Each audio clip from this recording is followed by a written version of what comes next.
I'll get started. I have at least. If you weren't here yesterday, trying to watch the video from yesterday, my apologies. I do my best, but sometimes the mic, defies me. Don't rely on technology, is the message, I guess, but it's hard not to do that, isn't it? I'll begin with a word of prayer. So, Heavenly Father, we thank you for this day. I thank you for these students. Just ask you to bless this class today. Help us to just understand what we don't understand yet about integration, and just help us to make the most of this day, Lord. In your name I pray, Lord Jesus. Amen. Do you guys have any questions about anything? Yes, sir. What did we talk about yesterday? What did we talk about yesterday? Well, we talked about the integral of like 2 minus x to the 3/2 power divided by x cubed dx. And we talked about the integral of arc sine times x cubed, I think. And then I might have set up I don't think I even set up partial fractions. I think that's what we did. So basically two integrals. Yes, sir. So when you have like an irreducible polynomial and you complete the square, you'll have like a plus or like a minus, a constant outside of the parentheses. Is that when you use ax plus b? So I think what you're asking me is if I have something like, say, 2x plus 3 over, I don't know, x squared minus 4x minus 23, let's say, just to be hideous. What do you do in that situation? Like, so you complete the square, because that doesn't factor. If that factors, I am so unlucky, because I just made that up, and if that actually factors, that would be hilarious. But, oh, come on. For a second there, I thought it was 25. No, minus 4. 23 minus 4 is, all right. Whew. Okay, there we go. So there, I complete the square. And then we have 2x plus 3 over x minus 2 squared minus the square root of 27 squared, right? Which you could simplify as 3 root 3, but I won't. And so that is 2x plus 3 over x minus 2 times plus the square root of 27, x minus 2 minus the square root of 27, right? This was the kind of question you're asking me about, am I right? Yes, sir. Okay, and then you're like, what do you do then? Yes, sir. I didn't know that you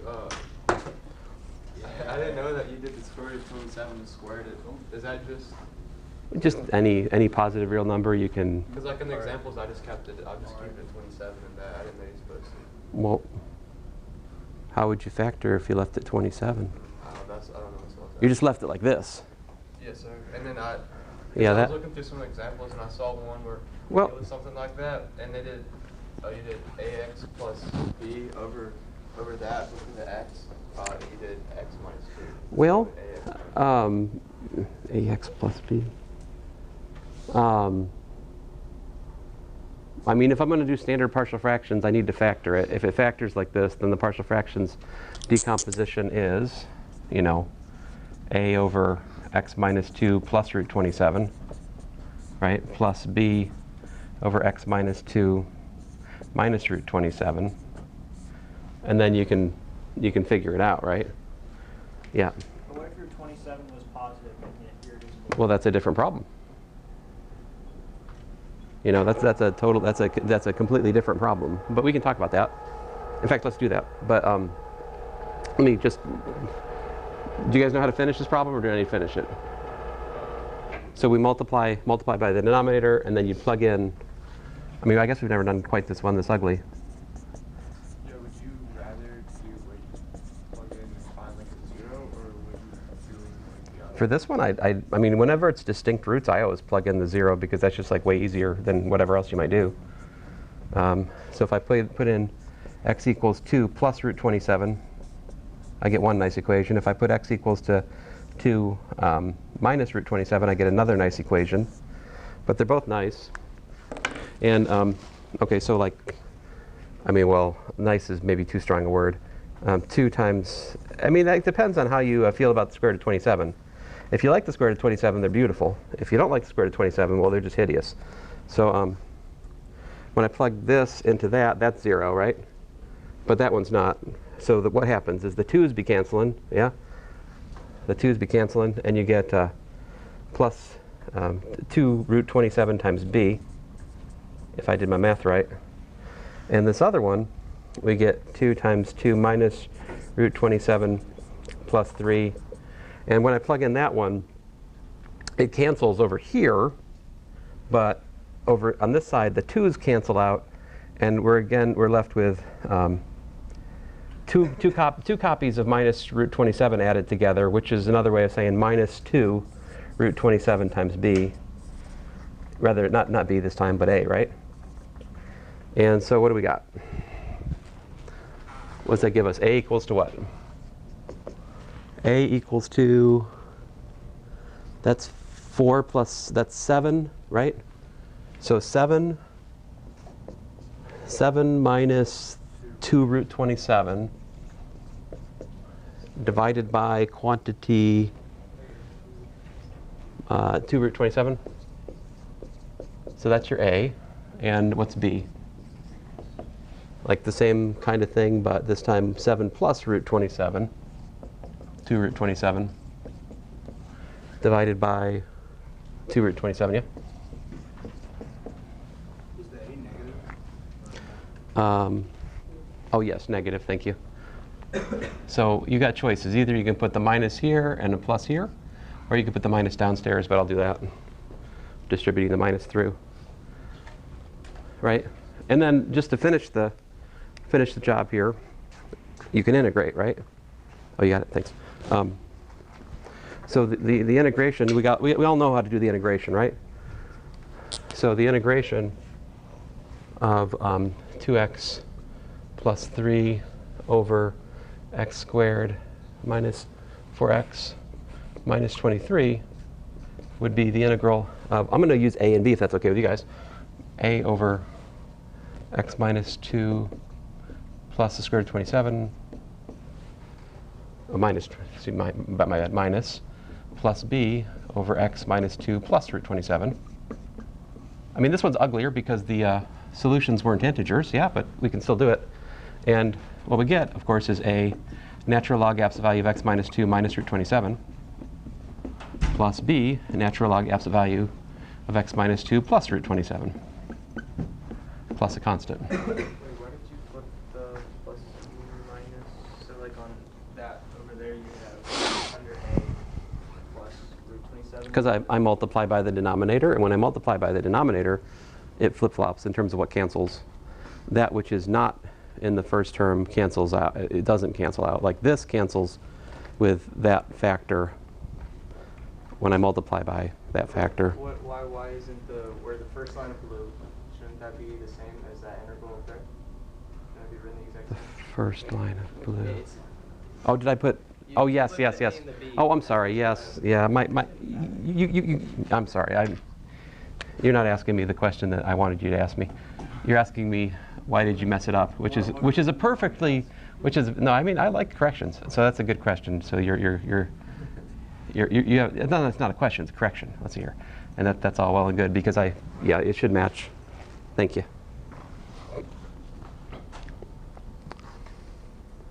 I am human. It's true. Let's see here. So now your question. Somebody asked a question. What if it's plus? But let me, before I even do that, say, is there another way to do this problem besides partial fractions? Well, let me do the plus case first. Yeah. So what if we had integral of 2x plus 3 over, instead of x minus 2 squared, x minus 2 squared plus 27. What if that's what we were dealing with? How would you do that? I think that's your question, yeah? Yep. So in that case, there's no partial fractions to do. It's already done. That is a basic rational function, so there's no a and b to do. Here we just have to deal with the integration. And the integration, well, okay, there's a little bit of I say there's a little bit of partial fraction. I don't know if this is technically partial fractions or not, but this is what I do. I do, that's 2 times x minus 2. Because I want the x minus 2 to match up with the denominator. And when I do that, I've done what? See that? I just subtracted 4, right? So to be fair, I'm going to break it up in 2 pieces. So I just subtracted 4, right? So I have to add 7 to be fair. You guys want me to be fair, right? Life is fair, right? No, life is not fair. All right, let's see here. So, was it anyone who says differently is selling something? That's generally true, I think. Who said that? Who said that? There might have been like a polka of Weird Al's or something. I don't know. But so these 2 integrals are really different, right? The left integral we can do by a u substitution, right? That's the point. Is if you make the denominator match the numerator in this sense, we can make a u equals denominator substitution to deal with that, right? So in this one, we'd let w, I said u, right? I already wrote the w, sorry. So w is equal to x minus 2 squared plus 27. So dw is 2 times parentheses x minus 2 dx. And so in view of that substitution, this guy becomes it becomes dw over 2 dw. I mean 2w rather, yeah. So that's that substitution. How do I do the other one? Yeah. You already have a 2 and you dw, so I don't think it's... Oh, so the 2's are canceling. Thank you, thank you. So the 2's cancel. Thank you. Very good, very good. So yeah, just dw over w. And then how about the other one? How should I do that integral?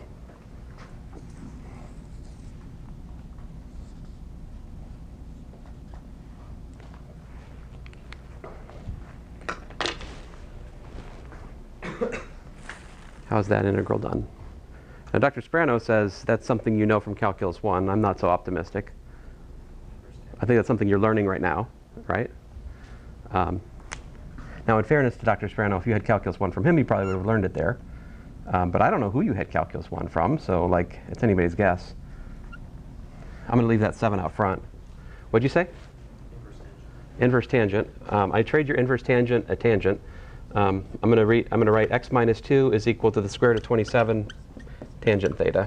But you're right, it's going to work out to an inverse tangent. But I'm going to derive it with the trig substitution. I'm going to make a x minus 2 equals square root of 27 tangent theta substitution. If I do that, then my dx, right, is root 27 secant squared theta d theta. And my x minus 2 quantity squared plus 27 rather works out to a 27 secant squared theta.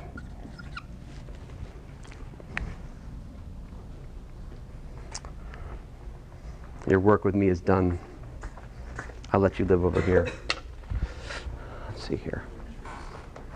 It's not quite dead yet, but it has no place in this lecture. All right, so then dx is what? It's root 27.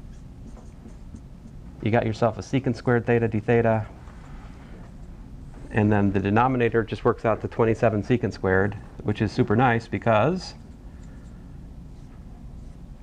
the secant squareds cancel. We're left with the integral of theta. And so what do we get? Natural log absolute value of w plus 7 over root 27 theta plus a constant. Yep. For a trig sub, doesn't it have to be under the radical? Like, how are you able to do a trig sub there? No, trig subs don't have to be under. They're often removing a radical is a good approach for a trig substitution. But anytime we have a undesirable sum of things that we'd like to make into a single thing, a trig substitution or a hyperbolic substitution is a way to take a sum of two things and replace them to a single thing, especially if there's like a square involved. Yeah, like this. Okay, because when you first showed it, it was like the square root of like the r Yeah. squared and the x squared. Right. Yeah, I think for radicals, that's kind of like pretty much our go-to tool. But we can do trig substitutions in other places, like it's allowed. Because I mean, ultimately, it's just this algebra, right? Well, and calculus, but.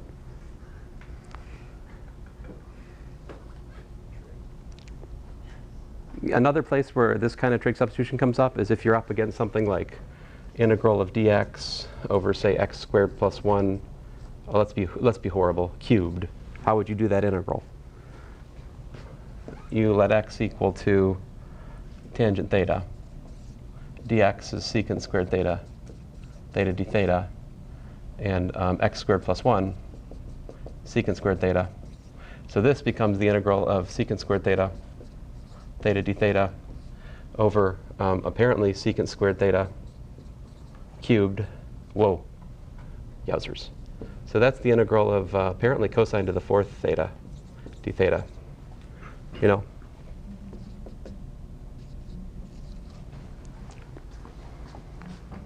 So you could do that. I don't know how else you do that integral. All right?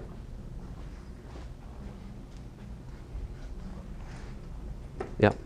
Is there like any other something in trig you could set the x equal to, or do you have to set it to 10? Oh, you could make the hyperbolic substitution. What would the hyperbolic substitution be? Set it to sine or cosine?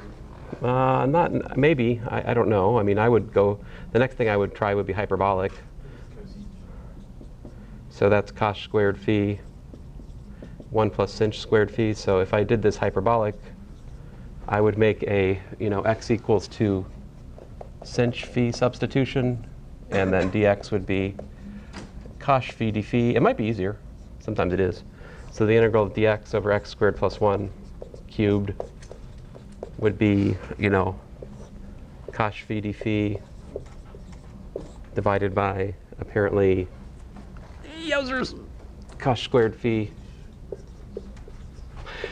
cubed, which is, oh, I don't know if that's better or worse. So that's integral of d phi over the 5th power of the hyperbolic cosine. I don't know. I'm not sure which is better, the devil you know or the devil you don't. But either way, it seems misbehaving.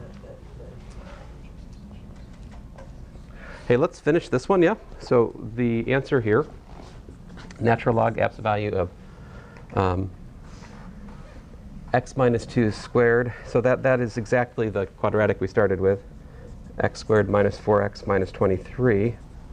Wait a minute. Plus 20. Oh, man.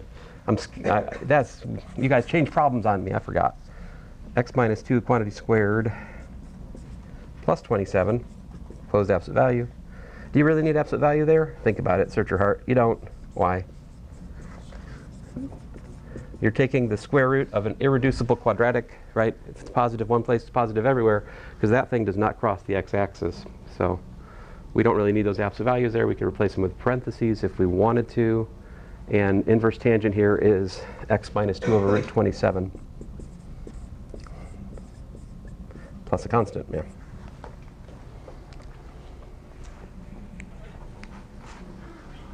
Yes, sir.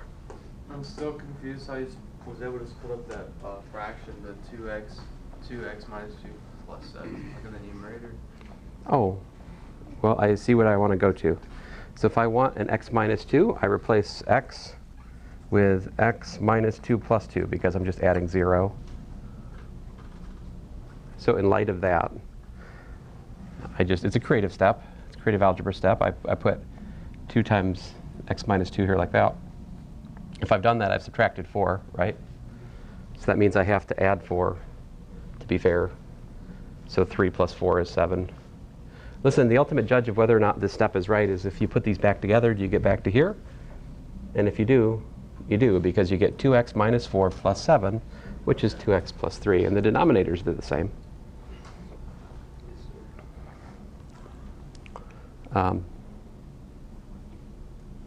Yeah. If you think about it, another way to do example 1, if you don't like this partial fractions, right, would be with some kind of substitution, a trig substitution which takes care of this denominator. What would that be? Or a hyperbolic substitution, perhaps. What was the derivative of hyperbolic tangent?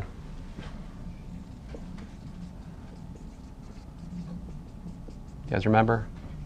1/2 ln. Oh, you're thinking of the identity, which is awesome.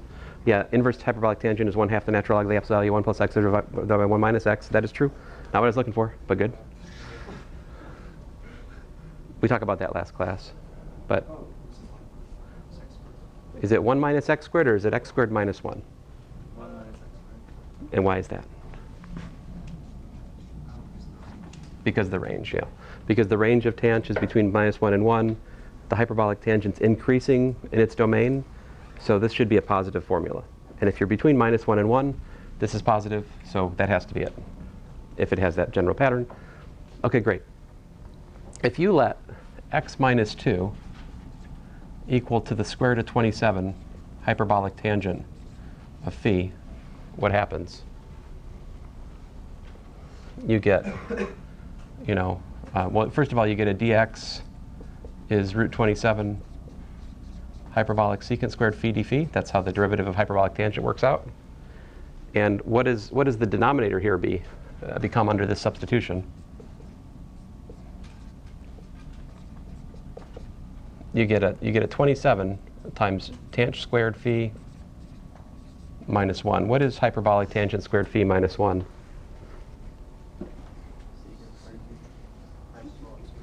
Yeah, I hope you guys are right. I actually don't remember. So that equals 1. I divide by cos squared phi. I get 1 minus tangent squared phi is equal to hyperbolic secant squared phi, right? So that's my... So it's minus 27 sec squared phi.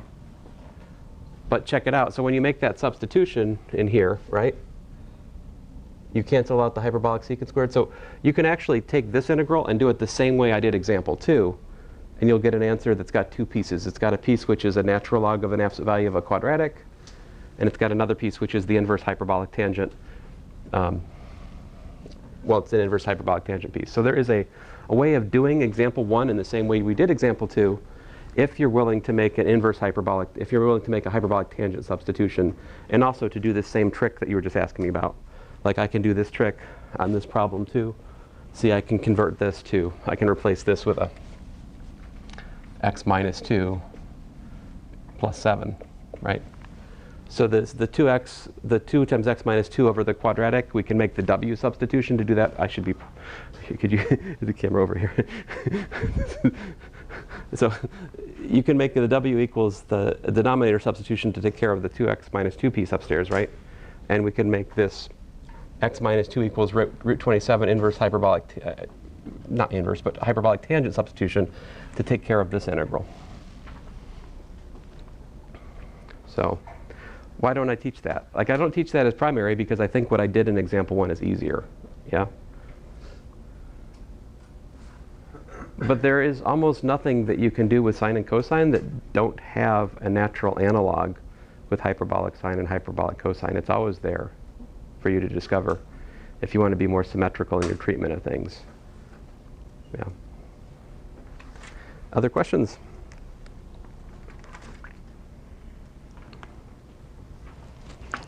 Let's see here. Yeah. When you say to leave partial fractions without coefficients, basically just setting it up and doing it, what exactly are you looking for? Oh, sure. Just the final form. Yeah, I think it's best to illustrate by example. So let's see here. What do I mean when I say set up the partial fractions but don't determine the coefficients, like on the homework? Right. The best form. So let's see here. We're example, I guess that was, well, example 5. So is this example 5? It doesn't matter. Let's call it example 5. OK. How about this? You have 2x plus 3 over 4x squared minus 9. Or you've got 13x plus 71 divided by x to the power 4 plus, oh, I don't know, 4x cubed plus 5x squared. Or let's suppose you've got x cubed minus 97 divided by, oh, I don't know, x to the power 4 minus 10. All right, so let's follow the homework problem you're talking about. Set up the partial fractions decomposition, but don't determine the coefficients, all right? So the key for every one, like the starting point, is you need to do what? What's the first order of business here? Oh, no! Ha! Fixed it. Of all the luck. 2x plus 3 is a factor of the denominator, yeah? That was not my intention. That's messed up if you think about it. Of all the different things to have guessed, to have just randomly put down the thing that factors. All right. So I factor to the denominator, I got 2x plus 3 times 2x minus 3. So I don't insist that you write, x minus a constant as your factor. Like, you can do it like this, and then, this would be the partial fractions decomposition. So come on, good gracious. So you could do like this. That would be it. That's the partial fractions decomposition. You're done. When I say don't determine the coefficients, I literally mean do not determine the coefficients, all right? How about this one?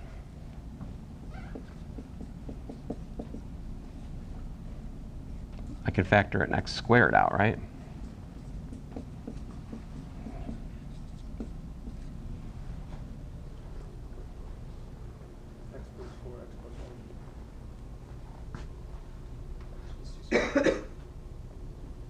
But x plus 4 times x plus 1 gives me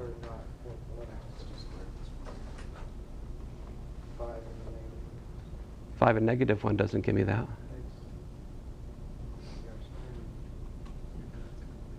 Ah, yes, we'll have to complete the square.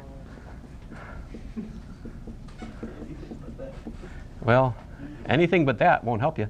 So, so that's x squared plus 1 squared. X plus 2 is quantity squared plus 1 is what that is. It's a prime. Indeed, it can't. You can try guess and check factoring all day long. You'll get nowhere. This one is x squared plus 10 times x. Oh, wait a minute. Plus 10? No. Plus square root of 10, yeah? X squared minus the square root of 10, right? Because you just need to look at this 10 as what? The square root of 10 squared, right? Then you've got the a squared. You got a difference of squares, right?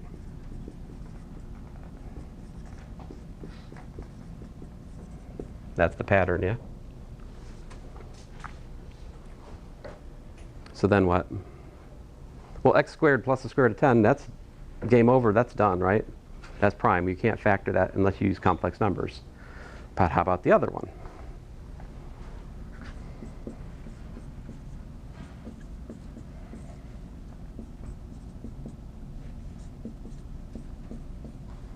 So what is the square root of 10? Well, the square root of 10 is the square root of the square root of 10 squared.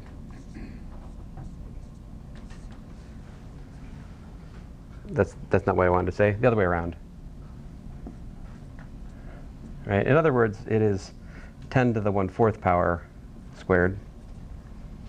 So this is actually x minus or plus the 4th root of 10 times x minus the 4th root of 10.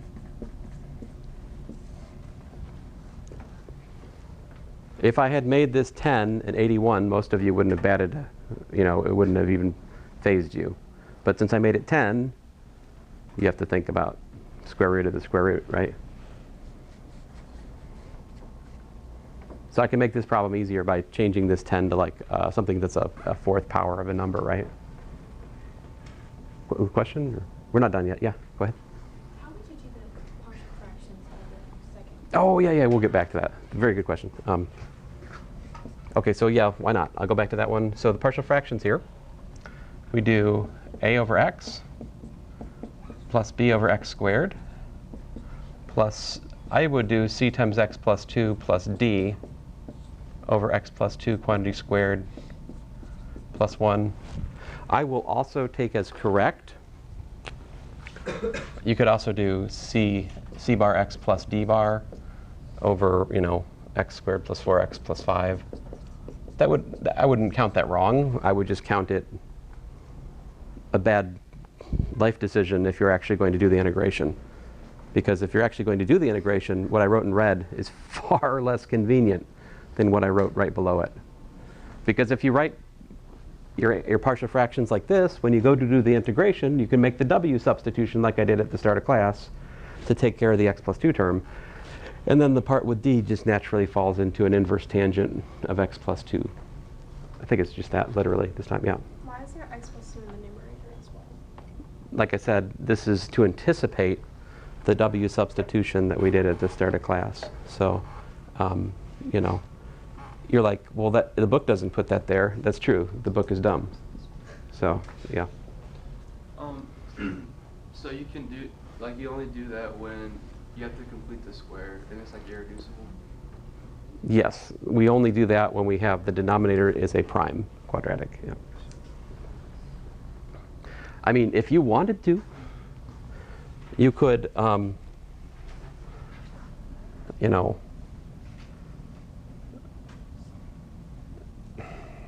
anyway, let me shut up.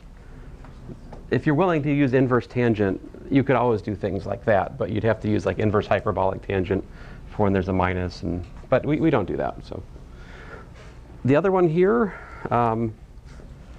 is just, let's see here, we got ax plus b over x squared plus the square root of 10. So that one's there. I'll agree with Stuart if you're looking at Stuart. And if you're not, well, good for you. Let's see here. So I'm just kidding. Stuart's good for the homework, the recommended homework problem, which you guys aren't asking me about. Let's see here. X minus the 4th root of 10, but yeah. I might just be missing this, but in the second example on E5, a over x, where did that come from? Those are all the progeny of this term. Okay, sorry. Yeah, those are the descendants of that being there. Remember, as a general guide, if your denominator has order 5, you get 5 coefficients, a, b, c, d, e. This one has order 4, so I expect a, b, c, d.